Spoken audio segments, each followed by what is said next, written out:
Joy, what's up? The Jawn Joy is here. Jawn Joy. The Jawn Joy. The Young John. Young Jawn Joy.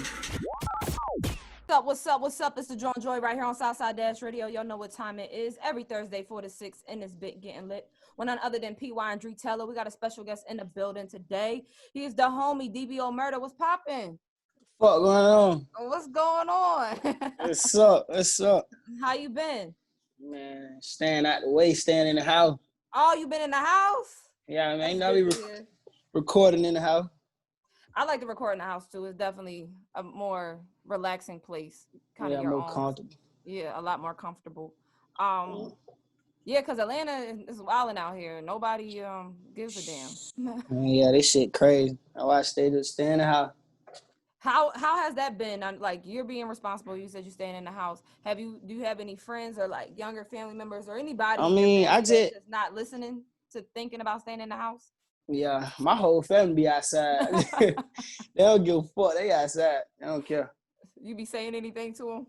Man, don't come around me. That shit's still out here. No, it definitely is. It definitely is. It's something that we definitely shouldn't just take as a joke because people are definitely catching it. Yeah.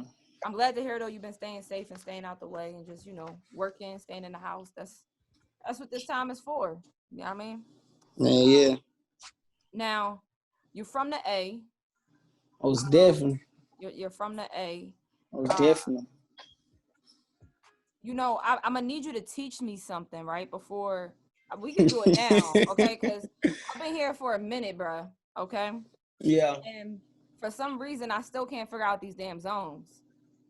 See, you got zone 1. You got like zone 1 through 4. Okay. They're like the west side. Like I'm from zone 4. They're the west side. They're the west side of Atlanta. But you got zone 1. The zones came from the police. Like the police make the zones for the departments. From the departments where your shit at, and then like the hood just catch it like, oh, we from this zone, this from this zone. So this shit be like that. Yeah, I kind of peeped that it was coming from the police departments and shit like that. Yeah, they be trying to put zones on there. Trying to put zones on niggas. Tell you. All right, so the West End, that's zone 4? Yeah, the West End, that's zone 4. They're more like the SWATs though. Okay. Like, cause you connect they're more like the SWAT, Southwest Atlanta. I'm from like straight west side of Atlanta, like just the 4. Okay. And like going down West End, all that like SWATs, but it's still the 4. Everything in Atlanta connected anyway. What's Bankhead? That's zone 1. Okay. And then that's zone 1. What's East Atlanta? That's zone 6. That's zone 6. Okay. See, I'm getting a little better. You know what I mean? Yeah, you got it hang good. I got a low hang of it. Other than that, I don't really be knowing. I be like, I'm over here. I'm on. Yeah. I just be saying where I'm at. Now, you dropped a mixtape. It's called The One They Doubted. The One They Doubted. Let's talk about that. Dope project. I love the title. I love the title of it. Kind of just like the accomplishment of like being the one that they doubted. It's like, most definitely. I came up there. That say right now. That me right there. That land folk know like I'm here. I ain't going nowhere. I got plenty more to come. Mm-hmm. So where did the full inspiration come from? Like being the one that they doubted. How much did you feel like you were really doubted growing up? Oh, still to this day I'm doubted. Like, to this day I'm still doubted. Like, I just really came up with that name because, like, folks always put like a statistic on you. Like, man, that shit ain't gonna go. You need to start that rap shit. That shit ain't talking about that. So I'm like, shit, all right. I'm gonna show y'all that since y'all down this shit. Shit just going and doing good right now. So shit, I can't complain. I mean, the project's out. It hit the iTunes charts. I seen you posted that you signed to Atlantic. Definitely. So how much more doubting can people really do? I mean, you still got shit to prove, but like I still got shit to prove, but like it gave me a little leeway. But I still proving myself. Was your family? My family like. My family went like they ain't hop on the bandwagon until like they seen it for real. Like, okay, this shit for real. Like when I first started, they was just like, man, this shit ain't hell nah. They weren't really fucking with it. Mm-hmm. But until they got where it needed to be, then they started just liking it. Start hopping on the bandwagon. It comes. Now, how long you been rapping, bro? For a year now. Okay, that's what I thought. I seen another interview, so I wasn't sure if it was going on like 2 years yet. I'm in rap for a year. Next year will be 2 years. I'll give it to you. You pretty damn good. You sound pretty damn good to be only rapping for a year. Appreciate it. Appreciate it. What inspired you to pick up the mic, pick up the pen? Like, what inspired you to start like expressing yourself in that manner? I started. I don't know. It's a lot. Like, I just seen rap with a way out right now. Like, everybody getting rich out of rap, and I always knew like I could rap, but I never just thought about rapping. Mm-hmm. I think it took for my brother to be like one of my brothers. His name Jawn, right? He made me go to the studio. He was like, "Come on, let's go to the studio." I'm like, "For what, nigga? I don't rap. You rap." And I think that when I made my first song, and everybody in the studio like, "Bro, that shit hard, bro. You gotta keep going. You gotta rap." Mm-hmm. I just started rapping. Like, what was the name of your first song? My first song, it was called No Mascot. No Mascot. It was called No Mascot. Dope. Now, what did you want to be growing up though? If rapping wasn't it, did you have any dreams of like what did you or I get what I like. I wanted to play sport. I want to do a lot of shit like in life. Anything to make me some money to get me out of my situation. Mm-hmm. I would. She got down sports. Some of them I was selling car. I don't care where it was. As long as this song got down, whatever was gonna get me out the hood. Hell yeah. Mm-hmm. Most but definitely. The rap shit working right now. I'm glad to know that it is working now. I seen in a previous interview you were talking about school. You said you was going to Albany State. Oh yeah, hey, I was in school. I was in school because like, when you graduate, your mom would be like, yo, I gotta do something. We get the fuck out. And I ain't had no motion going on. So I was like, man, I'm gonna go down here. But I ain't do shit in school either. I was just like, I'm here for no reason. That what made me come home and start rapping too. Like, man, this shit ain't talking about nothing. Why you feel like you was there for no reason? Cause I really wasn't doing shit there. Like, I was just waking up and then like just every day, just down there for no reason. You was out there partying? Shit. Hell yeah. That's a party school. I was down there every day. I went in over every day party. I was just like, when they had shit closer, I just be there. But I had to get the fuck from down there. That shit country. Yeah, there's nothing to do but party out there. When you go to schools like that, it's definitely just nothing but party. Yeah. I had to get the hell on. That shit showed me some different shit though, cause that was my first time ever being outside of London, going down there. So what did it show you? Like, how did it open your eyes? Like leaving home for that time? Like, it's a lot of different type of people. Like, Like, people do weird shit. Like, but I don't know. It's just a lot of weird people in the world. You know, when I came to college, I went to like a predominantly white high school. So I went to a HBCU. I went to Clark Atlanta, and that's when I came to Atlanta, and I just stayed. But when I came to college, I realized that all black people ain't the same. Hell no, that shit. Oh my hat. That's when I realized all black people wasn't the same. Like, everybody's raised differently. You see everybody's raised differently and shit like that. Did you have a major when you was there, or was it like, or were you? Nah, it's crazy. Like, I had like my auntie really did all my shit like for school. She really wanted me to go. So she would like put me in all the little classes and shit. She handled all my bid, and I still didn't know what the hell I was doing. Mm-hmm. I wasn't really focused on school. Like, once I had got the high school shit over, I was like, what the fuck I'm still going to school for? No, I could feel it. I could definitely understand that. Now, but I did see an interview. You was telling kids to go to school, DB. Yeah. Most definitely go to school. Like, most definitely go to school. But like, if you see that shit ain't for you, man, do what you want to do. If you see like it's some whatever you feel like you gonna do. Mm-hmm. Yeah, but go to school, because at school, like, especially if you're in high school, that shit lit. You gotta finish that. Yeah, everybody. I ain't had no choice. High school. Yeah, you straight. You finish that, you can do what the fuck you want to do. That's what I feel like. I think that high school is definitely a requirement. I just feel like make sure you at least do that. Yeah. Definitely getting out of high school. Now, I know that you was planning on going on like a 12-city tour earlier this year, but then Corona hit. Yeah, man, the Corona fucked me up. I think like I had a show. I think we supposed to did the South by Southwest shit in Texas. Uh-huh. and like Corona hit. I had 3 shows down there though. I think like that same night we was on the way there. Like we were getting emails and shit, and we were seeing on Instagram like the whole festival canceled. Oh I'm yeah, like, when what they the canceled the fuck? festival. Hey, yeah, they canceled. They fucked me up right there. Cause after that, it was finna be like shows lined up. Mm-hmm. I was like, damn, man, that shit crazy, but that shit, it really like a curse and a blessing can get with. Like that shit just made me stay at the house more. Like, ain't gotta be around nobody. Facts, it does make you a little bit more anti. Yeah. Well, definitely. I'm like, I'm kind of getting used to being by myself a lot. Yeah.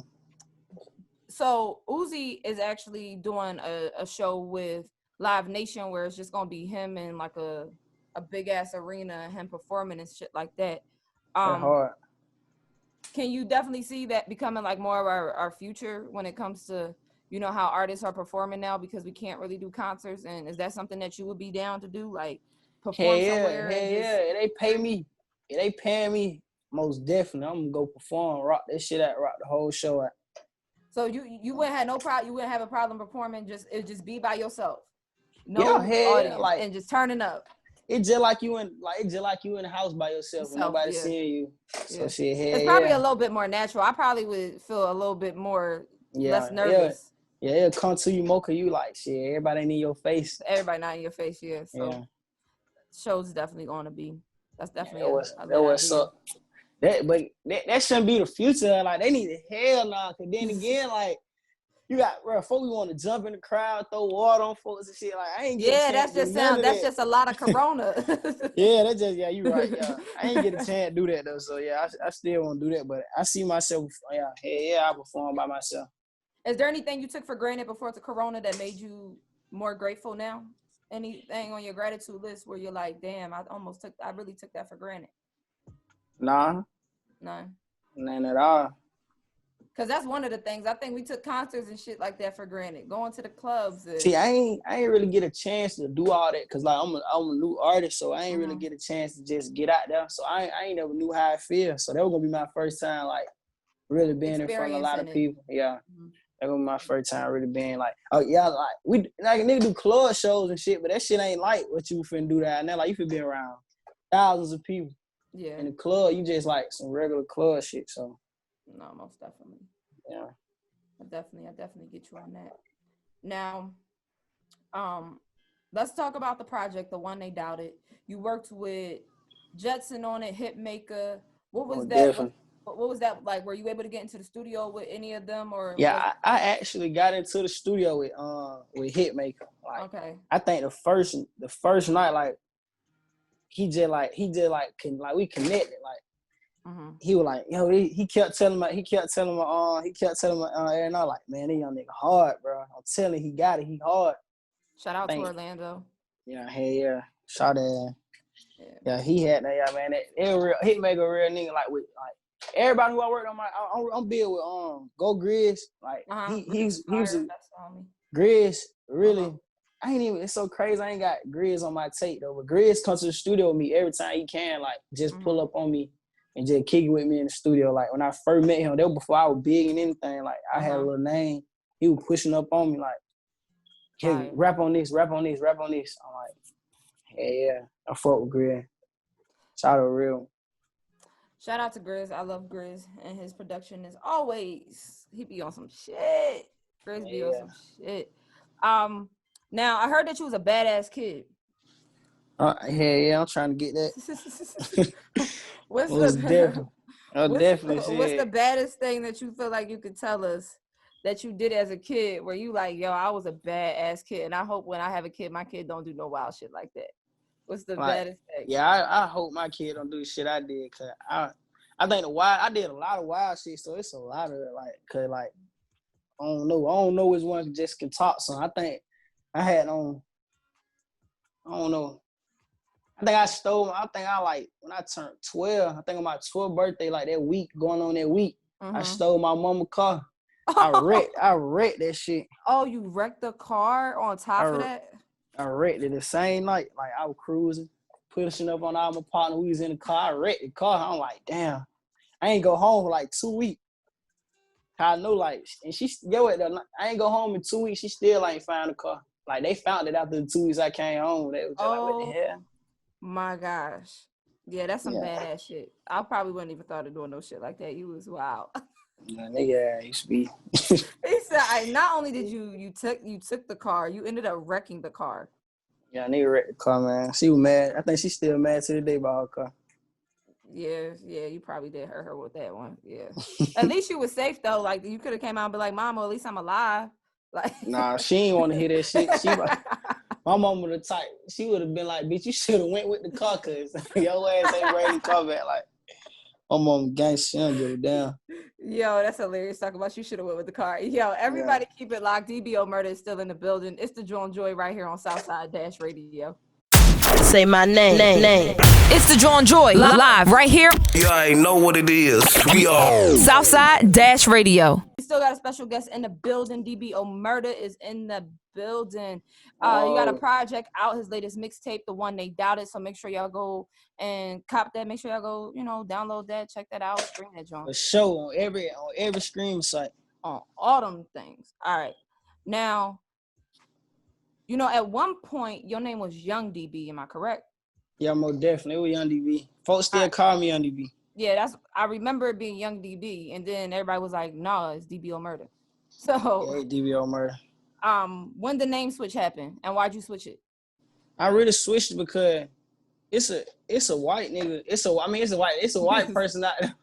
His name Young DB, and like, so when I was trying to get my name LLC and all that shit. He had it. He had it. He already had his shit covered and all that. So I had to come with DB Omerta. Gotcha. But like, even if you search any one of them, my shit still pop up though. Got you.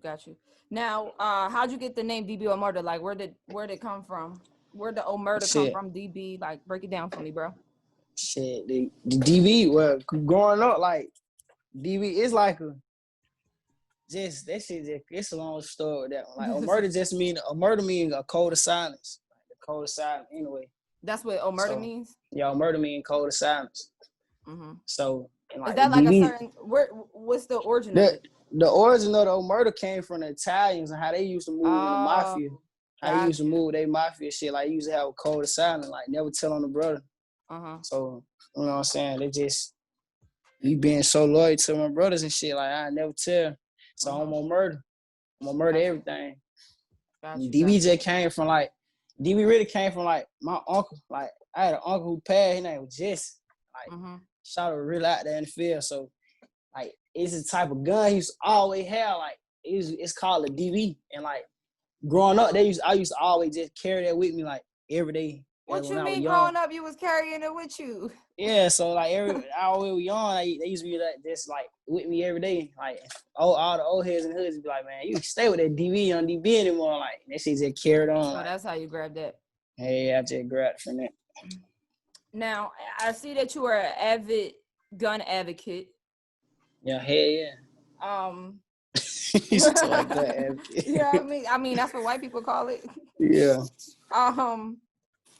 I mean the gun association, avid. So, but how do you feel more so just with the I don't want to say stereotype, but how guns and black kids in the hood and all of that stuff? Because you're saying like you was a kid running around with it, so it's kind of it ain't for. Only if you're a kid who like live that type of lifestyle, like they know what I mean when I say that type of lifestyle. Like if you out there, man, you gotta have a gun. But like if you one of them kids who ain't on it, like nigga, stay in your lane. Like just do you. Stay doing what you doing. But if you out there and you gotta have a gun. How old you is. Gotcha. Get you now. I be watching your music videos. You be waving a lot of them Johns. Hey, they be trying to make me chill on that shit. Like they be trying to make me chill. Like. You could chill a little bit, or you could become just a little bit. You gotta become a little bit more creative on how you bring it through. See, and then I dropped the real me video from the song Out of Tape, like how I used the guns in that video. Like that, I see that shit brought me more views. Like, like I did some creative shit. Like, what did you do? Like how I just had instead of me just waving all the gun, they were still in the video. They were just like not in my hand. You feel me? people who was around me had them. I was just chilling. Like I was just because there. you were holding them. Yeah, because I wasn't holding them. That shit made me like, look, you feel me? Like make people go gravitate to your shit more. No, I got you. I'm trying to think. There's a video you had, and I'm about to see. Hold on. I should have had. And I just like was watching it, and I was like, yo, you had this like I don't know what kind of gun. 32 shots. That's the song. 32 shot. And what kind of gun was that you were holding in that video? That's a DB. Oh, that's what the DB. Hold on. The thing with the big ass thing at the bottom of it. You was not walking around with that. How old were you walking around with one of those? Like I got my first gun at like 14. Oh my gosh. First gun I was 14. No, they so small they can go in your book bag. So yeah, you can. Not that gun that I seen. Yeah, it can go in your book bag. Hold on. Oh, so is that something extended attached to it? No, they just a clip. Oh, okay. Because this is what I'm talking about. Yeah, it's a fit around on there. That's you see? clip. I'm talking about that. See. Okay. So I was like, when I seen it, right? And you guys were outside of the apartments and y'all was like all lined up. And you was kind of like marching with the Jawn. Yeah, hey. But I was like watching it and I was like, yo, it would have been real dope if you like had kind of did like a flash, like if you had some army fatigue shit on and then really like went to the trenches and then it kind of like blend in and out from the trenches, like being like an army person in the trenches to being in the hood. That hard. I might do that for the hold on. Yeah, you know, I got ideas. You can always holler at the kid. I'm saying, yeah. We ain't gonna speak on that right now. But yeah, like if you want to be able to use guns but still get cross that line and push it into a more creative space, like, you know, that would be a dope way of doing that. I had a question for you about have you seen about them trying to shut the water boys down in the city, like the kids that just be out trying to sell the water? Yeah, that shit crazy. I actually had a little brother who got killed selling water. His name was Jelena. Long live him, by the way. But it was your blood brother? Nah, he was just like a little one of our brothers from the hood. Your little bro. Like a little brother to me. He actually passed. He got killed selling water down there at Midtown. It just happened this year, like 2-3 months ago. What? It just happened 2-3 months ago in Midtown. How old was he? He was like 17. Do you know what all transpired for him to end up getting killed? Nah, I'm sorry for your loss. And that was crazy. That shit crazy. It fucked the hood up with that one. Cause like he was like the youngest one out of all that. So when then it was like, damn, he died selling water. That shit just make it more like. Yeah, and I honestly I really didn't think of that situation. I don't know. I really. Yeah, I mean, don't like know. it's a lot of the little young niggas from our hood be selling water to make money. So they be police always trying to stop some shit though. They be hanging. I don't fully agree with them trying to stop it. I mean, I support that shit. Yeah, I'm not mad at the kids that are out there trying to make a couple of dollars. I do think that they could do it in a safer way. Yeah, I look at it like shit. They could either be doing this or they could just be out robbing and killing, stealing, and all type of shit going on. So correct. That's why I always try to support them when I see them out there, or at least try to give them a little guidance if I see them doing it the wrong way. Yeah.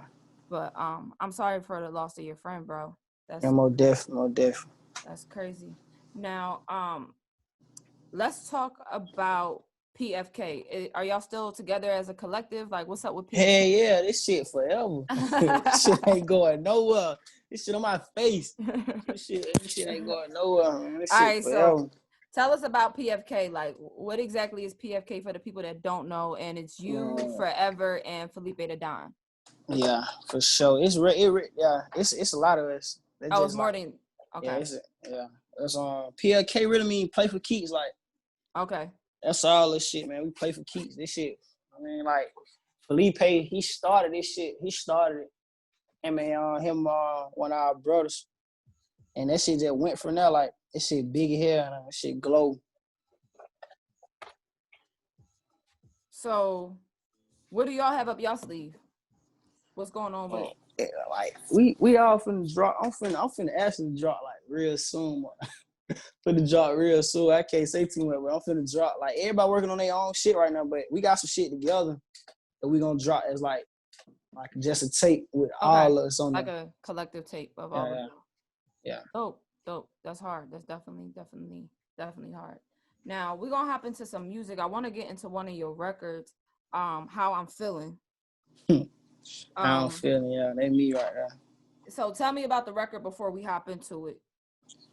Shit, how I'm feeling. I made that like it was like I think when I first flew to New York to go meet with like the label, they started making me go to the studio. Like I had this like the sound. If you hear 32 Shot, that was like my flow. I ain't really switched my flow. I just started like trying to perfect it. So I started making more songs that sound like more catchy, so people can catch on. I ended up making How I'm Feeling, so that shit just went from there. Like, but I been made that song. It was crazy. I think that was like I made 32 Shot, had like some little songs in the stash, but like that was my first real song in a real studio, cause I was still making them in the closet. So like when I first went to a real studio, I made How I'm Feeling. Fire. That shit came out.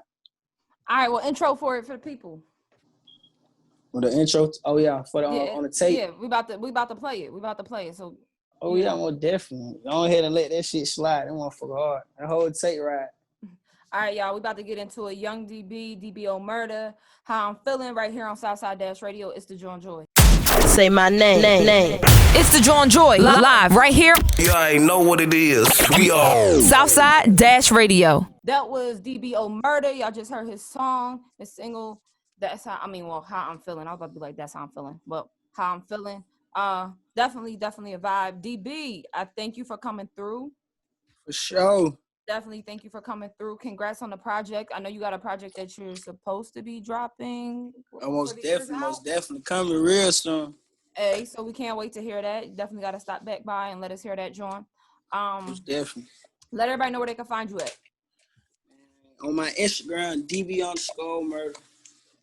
And go make sure you download my shit, the whole new tape on Spotify, Tidal, iTunes, everywhere. Anything you can stream music, you can go get my new tape on When They Doubt It.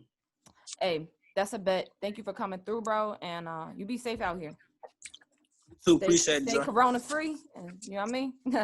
I'll see you. Hey, it's the Jawn Joy. It's either created by us, too lit, or inspired by us, living my best life. It's Southside on Dash Radio.